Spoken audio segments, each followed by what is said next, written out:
Hello, my name is Rachel DeRocher. I'm currently an LPN at North Adams Commons. North Adams Commons is a rehab or acute long-term care facility. We have about 120 patients on 2 floors and located in North Adams, Massachusetts. This presentation is brought to you because there is a need for the implementation of an electronic medical administration record system into the North Adams Commons. The system that Commons currently uses for medication administration record is a paper one, much like many nursing homes in the area.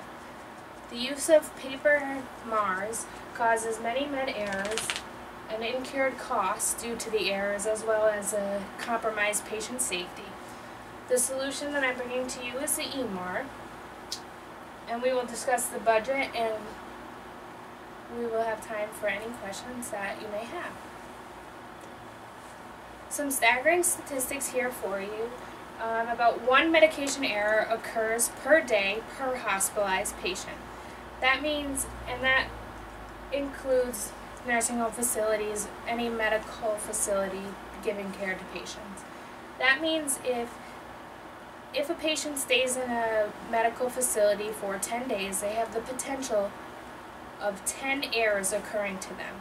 Now, these errors could affect or result in adverse drug effect, which is the harm brought to a patient due to a medication error, and about 450,000 of these occur annually. Now, with harm occurring to patients, there is a potential for suing.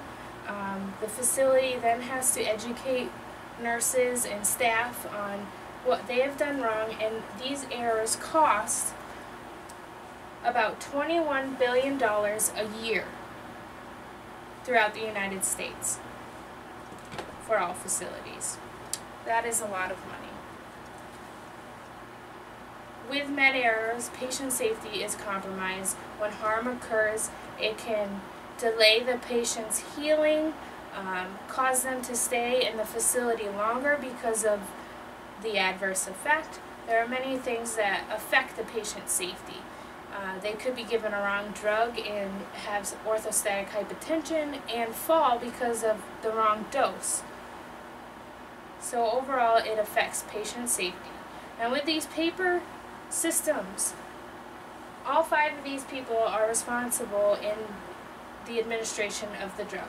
The physician starts out by writing the drug, the route, the amount, the times per day, and then RN will go back and break up as to what times they should be delivered, and she will write them onto the paper MAR that is then put into a book. And the LPN reads the MAR and the administration times. It has the drug, the route, and the amount to administer at the time. The LPN reads that. Now, what the physician wrote has to be sent to the pharmacist so that the drug can be filled and brought back to the facility. So the pharmacist goes through the allergies and anything else that they need to do, and the pharm tech will count and make sure that the right amount of medication was given to the facility. And then the LPN will read the MAR to administer the drug.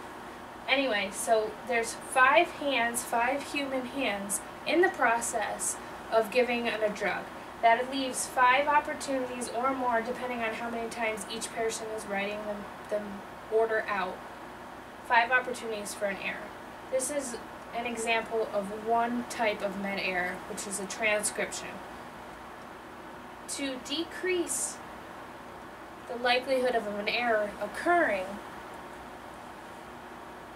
I'm requesting that we implement an electronic medication administration record. And this is a snapshot of the computer or software that will appear on the nursing computers when they are administering drugs or whatever.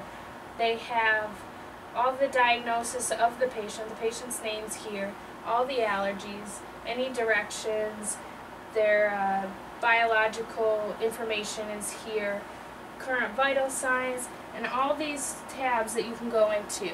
Now when the physician writes the order, it is written into the computer, and everyone, the RN, the LPN, pharmacist, and pharm tech can all access that order.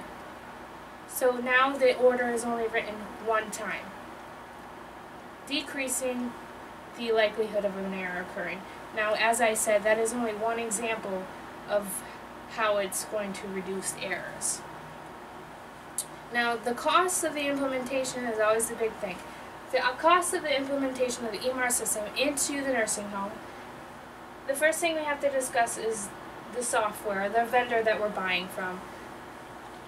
The vendor is going to provide us with the software to put onto the computers, as well as training a super user and a team of users, as well as provide us with continual support throughout the implementation process and tech support throughout the usage of the software. And that cost is about $67,000. Now, the implementation is going to require that we have a super user and a team set up. It's a new position that we have to fill, and that is budgeted for $25,000. Any hardware that we are going to be installing, any wireless, internet, whatever, and maintenance and demolition of doing all that is about $8,000. Any new equipment, the new computers, the barcoding equipment and Pyxis machines, that's going to cost about $10,000. And the conversion of the paper chart to a computerized system, the time invested in that, as well as all the employees being trained in the system and using the system, is budgeted for about $5,000, leading us to a total of $115,000. Now, you may say that's a lot of money, but reflecting back on the reasons why we need this in our facility, the number one thing is to reduce medication errors. Medication errors lead to decreased patient safety. Now, these patients are coming to us to provide them care, and they're trusting us with their medication and everything else. And that is the number one reason why we need this, is patient safety. And also it's an investment to decrease potential costs due to errors in the future. I want to thank you for being here for my presentation. Are there any questions?